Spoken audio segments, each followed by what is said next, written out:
जसा भाकरीचा उंडा त्या काटवटात तू असा मळशील तसं तसं ते तीर्थ थोडं थोडं भाकरीत येईल. अन्नात जर भक्ती गेली तर तिला प्रसाद म्हणतात, पाण्यात जर भक्ती गेली तर त्याला तीर्थ म्हणतात, माणसात भक्ती आली तर वारकरी म्हणतात. विठ्ठल निघाले. आणि निघाल्यानंतर महाराज बायको लेकरं सगळेच मग गंगेच्या काठावर आल्या. केवटानं असं काटवट हातात धरलंय. रामचंद्रानं काटवटीत पाय ठेवलाय आणि पाय ठेवल्यानंतर ज्यावेळी केवट पाय धुवू लागला ना तर लक्ष्मण हाताची घडी घालून उभा आहेत बघायलेत. सीतामाई सुद्धा महाराज जगन्माता पाहिली, गुहक बघायलाय. त्यावेळी राम सीतेकडे बघून हसायलेत.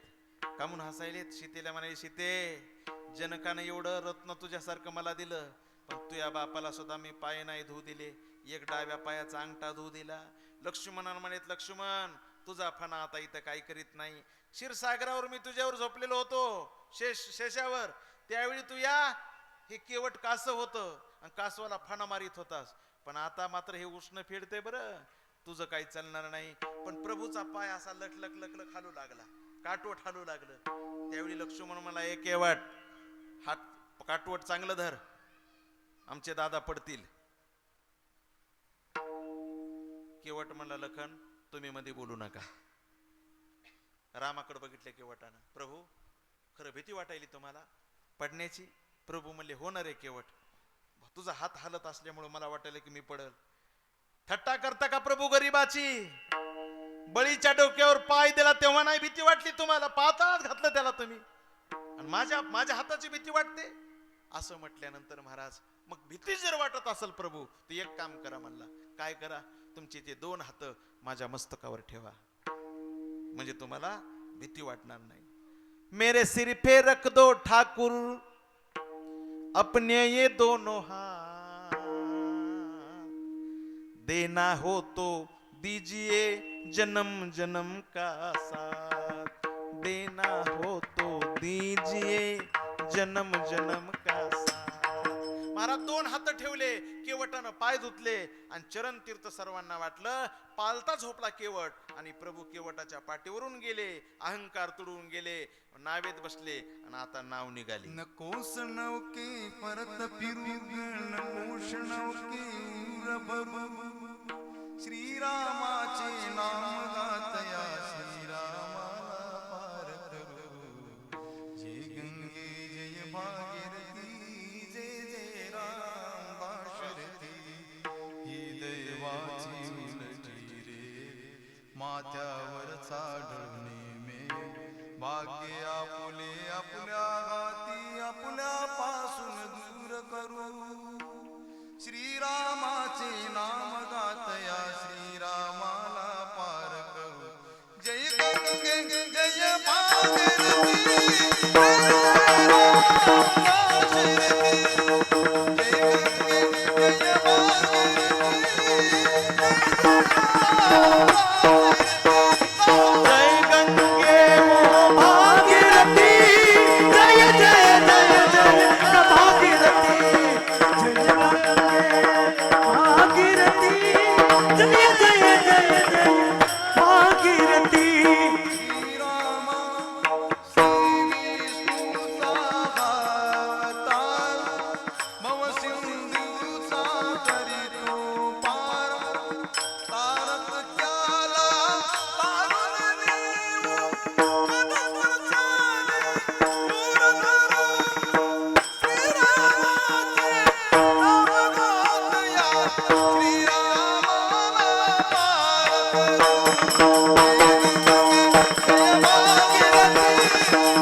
गंगामाईमध्ये नाव चालत असताना राम लक्ष्मण सीता नावेत बसले आणि केवट नाव चालवायलाय.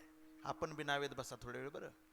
नाव चालत असताना महाराज केवटाला इतका आनंद झालाय की जगाचा मालक माझ्या नावेत बसलेला आहे. आज मात्र माझा व्यापार सफल झाला सफल व्यापार. पण त्या आनंदाच्या भरामध्ये आनंदच नावेत असल्यामुळं आनंदाच्या भरामध्ये कधी काटा आला गंगेचा कळालाच नाही.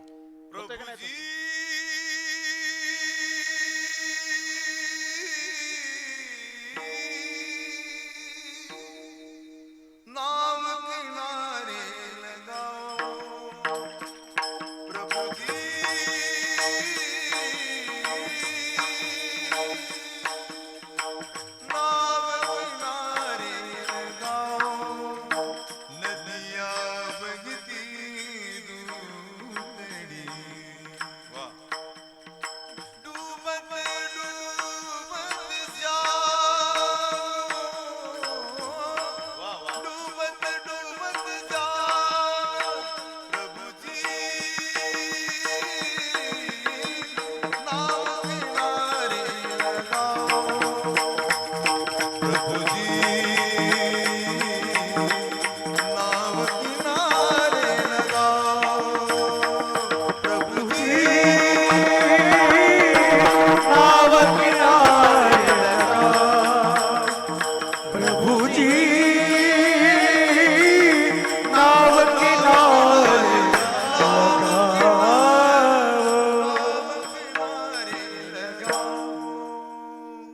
कधी काटा आला कळालं नाही.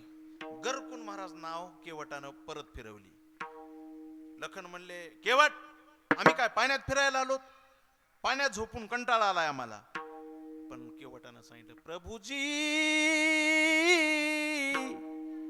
नाव किनारे लगाव. कोणती नाव म्हणू लागला ते? ही नाव म्हणी ना गेला. महाराज असं 5 वेळा झालं. पुन्हा केवटानं न्यावं, काट आला की गरकून फिरवावं. पुन्हा केवटानं लक्ष्मणानं पुन्हा झटका माराव की रामानं हात धराव. लखन त्याला वाटायला की इतके लवकर आपण नावेतून उतरू नये, खेळू दे जरा पाण्यामध्ये. पण 5व्या वेळी ज्यावेळी महाराज झटका मारला त्यावेळी राम प्रभू चिडले. केवट केवट म्हणले, काय झालं प्रभू? अरे काटावर सोडतोस का पाण्यातच फिरवितोस? 5 फेरे झाले, 5 फेरे. असं म्हटल्यानंतर केवट जवळ आला. प्रभू 5च फेरे झाले ना, आणि 5च फेरेला तुम्ही कंटाळलात. आमच्याकडे बघितलं का? एक एक योनी कोटी कोटी फेरा. आमच्याकडे बघितलं ठीक आहे ना? बहुत दिवसा फेराला यान फेरा बहुत दिवसा फेराला यान फेरा बहुत दिवस फेराला या नगरा बहुत दिवस फेराला या नगरा बहुत दिवसा फेराला यान फेरा बहुत दिवसा फेराला यान फेरा बहुत दिवस फेराला या नगरा बहुत दिवस फेराला या नगरा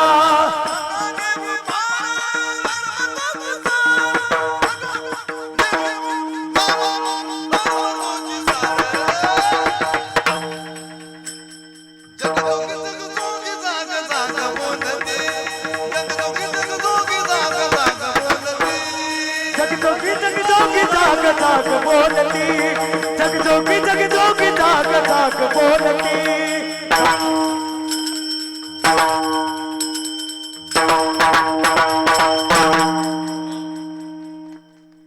नका घेऊ सार ठीक आहे ना? भार धर्म तोची सार बहुत दिसा फेरा आला या नगरा. हे फेरे फेरे. केवट म्हणला 5व्याच फेरेला तुम्ही जगाचे मालक असून मला वसकाला. आमच्याकडे बघितलं का? एक एक योनी कोटी कोटी फेरा. अशा किती योनी? 84. 20 लक्ष योनी वृक्षामध्ये घ्याव्या, जळचरी भोगाव्या. 9 लक्ष. 11 लक्ष योनी क्रीडामध्ये घ्याव्या, जळचरी भोगाव्या. 9 ऐक नाही पक्षामध्ये ऐक नाही 30 लक्ष योनी पशुची या घरी, आणि मानवा भितरी 4 लक्ष. असा 84 लक्ष योनीचा हिशोब या केवटानं रामाला सांगितला. झाले का नाही 84? 20 लक्ष योनी वृक्षामध्ये घ्याव्या, जळचरी भोगाव्या. 9 लक्ष. 11 लक्ष क्रीडामध्ये घ्याव्या, जळचरी 10 लक्ष भोगाव्या पक्षामध्ये. 30 लक्ष योनी पशुची या घरी, मानवा भितरी 4 लक्ष. झाले का नाही 84? नामा म्हणे तेव्हा नरदेह मुडा. केवट म्हणले, प्रभू एक एक योनी कोटी कोटी फेरा. मग लागे वारा मनुष्य बहुत दिसा फेरा, आणि आला या नगरा. आम्ही आमच्या फेऱ्याकडे बघा ना. त्यावेळी महाराज केवटाला रामप्रभूनं जवळ घेतलं, पाठीवरून हात फिरवला. म्हणजे केवट तुला या फेऱ्याचा कंटाळा आलाय का? जर तुला वाटत असेल की फेरा चुकाव तर मग इथून पुढे जेने चुके फेरा.